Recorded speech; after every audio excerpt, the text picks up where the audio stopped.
Welcome to the Honor of Veterans ceremony for the month of September. Today we pay tribute to George H. Lenhardt, who served in the U.S. Army.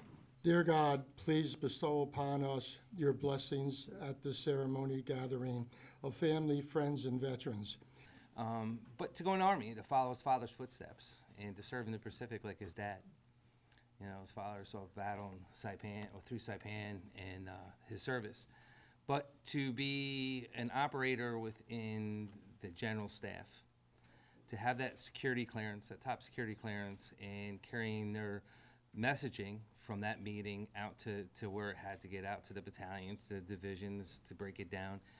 We owe a lot to the men and women that put that uniform on, regardless of their MOS, regardless of the job that they did, but for serving, because they didn't pick what job they're going into. They didn't, especially in the lotto. I doubt he got lucky after that pick, right?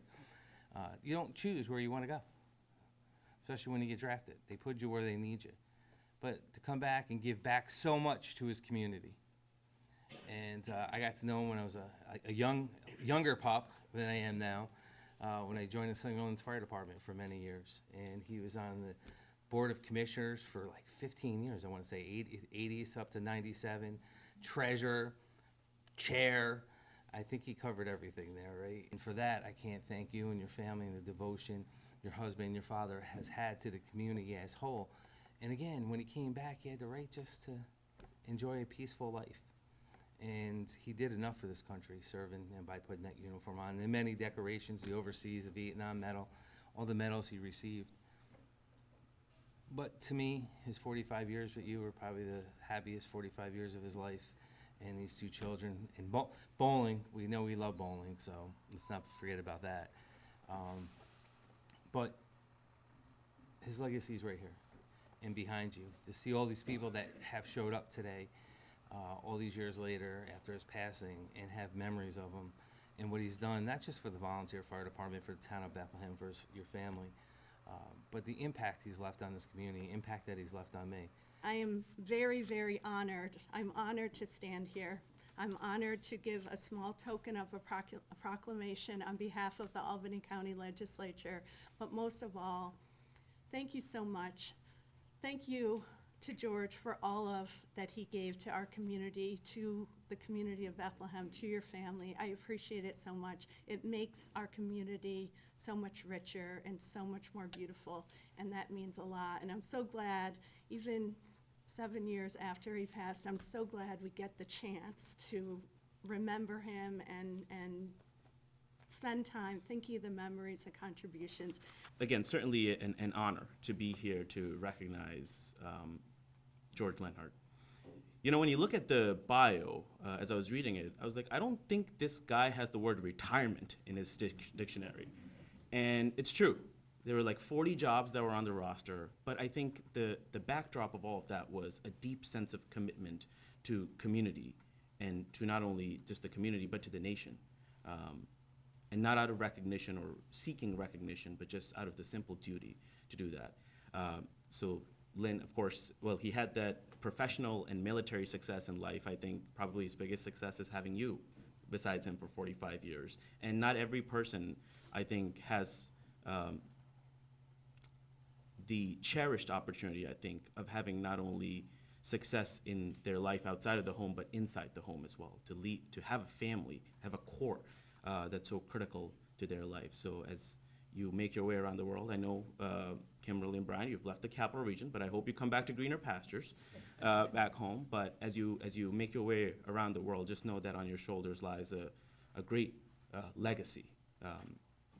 So thank you again for coming back for this. It's just so important that we take these few minutes at a time when we see so much turmoil, whether it's here in this country or whether it's around the world. It is so important that we take this time, reflect, remind ourselves of this history. And I think it's there's always something special about Vietnam veterans, because I can remember when they weren't as welcomed back home. And so I think that is the one I always try to make, is to make sure we are here for those who were Vietnam veterans, because that era in particular deserves as many welcomes as we can give them. And this month is particularly special to me because I knew Lynn and met George over the years as well. And as others have said, what a family of service. It's just absolutely extraordinary.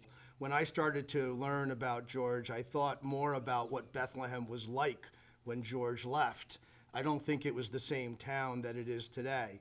And I have a feeling that he was just an ordinary young man who ended up doing some extraordinary things in his life. And as Senator Fahey said, we're all standing on his shoulders and trying to do the best job that we can do to live our dash. So thanks for letting us all honor George, learn about him today. He does live forever in all of your fond memories, and I'm excited to be a part of the ceremony today. We've heard about his service during Vietnam, earning the rank of Sergeant E5, holding top security clearance, and earning quite a number of service medals. But his legacy is also one of service to our community. And I won't read the proclamation because there was so much to put in it that I couldn't fit it all into one proclamation. But it includes an incredibly diverse range of services to our community. Serving on the Slingerlands Fire Department for more than 50 years, serving on the Veterans Memorial Park Committee, serving on the Town Planning Board, our Ethics Committee, and our Board of Ambulance and EMS Commissioners, serving as chair of the Bethlehem Historical Association, even serving as an elected member of our town board from 1994 to 2005, and then stepping back in when we had a vacancy in 2013 to fill the gap. It was always about service, and clearly receiving the Lifetime Achievement Award from the Bethlehem Chamber of Commerce in 2005 was very well deserved. My name is Kelly Nappy. I'm the Chief of Staff at Watervliet Arsenal. Unfortunately, Colonel Schultz was unable to be here today, but I am honored to stand in front of you as we recognize and celebrate the life of George Lenhardt, a proud Army veteran whose service to our nation did not end with his uniform. George continued to serve his community with the same dedication and integrity that defined his military career. It is my privilege to pay tribute to the lasting impact he's had on the values he lived by. On behalf of Colonel Schultz and the men and women of Watervliet Arsenal, I have a small token of appreciation that I would like to present to you. Thank you. I remember when he was first on the town board, he spent a day with one of the Bethlehem policemen. He wanted to know what a typical day in the life of a police officer was. And then on another day, when it was snowing heavily, he got up at 3 o'clock in the morning to accompany the building superintendent at the time and to go snow plowing. And he realized that it's sometimes difficult when it's snowing heavily to miss those mailboxes that are close to the edges. Anyhow, he had very high moral and ethical standards and was always willing to make difficult decisions, you know, despite the naysayers. I'm sure if he was still here, he would be very active today. You know, and unfortunately, it was the glioblastoma, the incurable brain cancer, you know, that, you know, shortened his life. But I think he would have continued on doing service to his community. So again, on behalf of my family, our thanks for honoring George today.